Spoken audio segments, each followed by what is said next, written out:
అందరికీ నమస్కారం అండి. Welcome back to Uma's cute home. ఈరోజు వీడియోలో మనకి దత్తాత్రేయ జయంతి ఎప్పుడు వచ్చింది అనే విషయమే ఈరోజు వీడియోలో తెలుసుకోబోతున్నాం.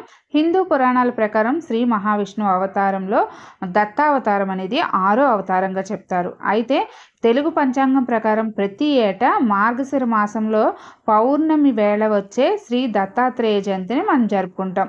అది 2023వ సంవత్సరంలో దత్తాత్రేయ జయంతి ఎప్పుడు వచ్చింది, దత్తాత్రేయుడు ఎవరు, మనం ఎందుకు పూజించాలి, పూజించడం వల్ల కలిగే లాభాలు ఏంటి, నియమాలు ఏమిటి అనే పూర్తి విషయాలు ఈరోజు వీడియోలో షేర్ చేయబోతున్నాను.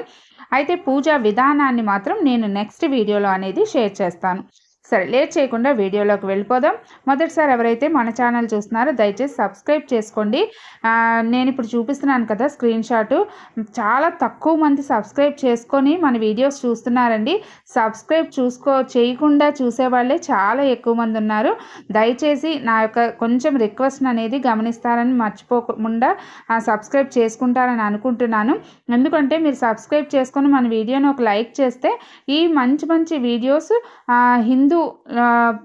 హిందువుల యొక్క పద్ధతుల్ని, పురాణాలని, ఆ యొక్క పూజా విధానాలని తెలుసుకోవడానికైతే అవకాశం ఉంటుంది. దయచేసి సబ్స్క్రైబ్ చేసుకోండి.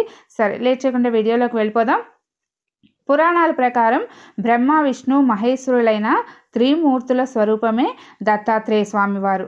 దత్తాత్రేయ రూపం అనేది చాలా అసాధారణమైంది. దత్త అనే పదానికి సమర్పించిన అనే అర్థం అయితే వస్తుంది.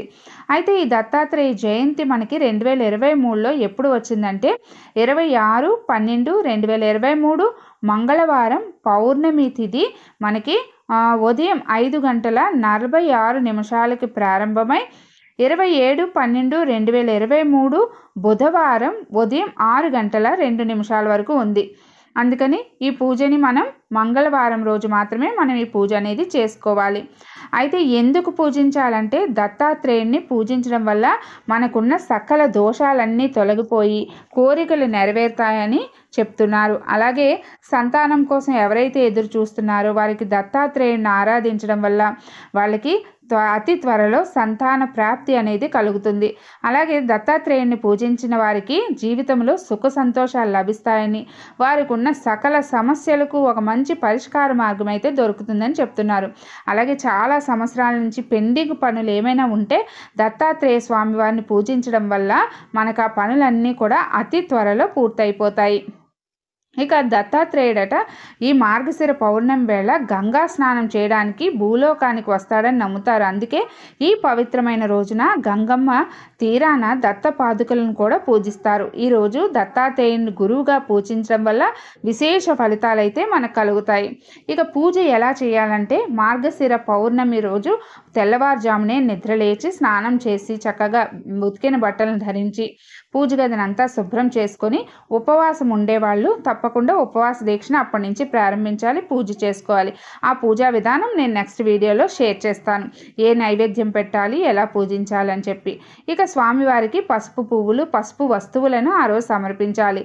దత్తాత్రేయునికి సంబంధించిన మంత్రాలను చదువుకోవాలి. ఇక ఆ రోజు మీకు మంత్రాలు తెలియకపోతే ఓం శ్రీ దత్తాత్రేయ స్వామిని నమః అనుకున్నా మనకి సరిపోతుంది. అయితే స్వామివారి దగ్గర ఉన్న ఈ 4 కుక్కలు మనకి 4 వేదాలకు సంకేతంగా చెప్తారు. అలాగే ఆవు భూమిని రక్షించే దేవత, అందరికీ పోషణ అందిస్తుంది, గోమాత. అందుకే మనం గోమాత అంటాం. పుట్టిన ప్రతి బిడ్డ మొట్టమొదటగా ఆహారం వచ్చేసి మనకి గోమాత పాలే తీసుకుంటుంది. అందుకని ఆ గోమాతని మనం భూదేవితో సమానంగా పోలుస్తూ ఉంటాం. అయితే ఈరోజు కుక్కలకు సజ్జబూరెలు కానీ చపాతీలు అంటే గోధుమ పిండితో చపాతీలు కానీ చేస్తే చాలా చాలా మంచిదండి. అలాగే గోవులకి పశుగ్రాసాన్ని అందిస్తే చాలా మంచిది. ఇంకా చాలా విషయాలు అనేవి నేను నెక్స్ట్ వీడియోలో షేర్ చేస్తాను. దయచేసి సబ్స్క్రైబ్ చేసుకొని పక్కనున్న బెల్ సింబల్ని ప్రెస్ చేయండి.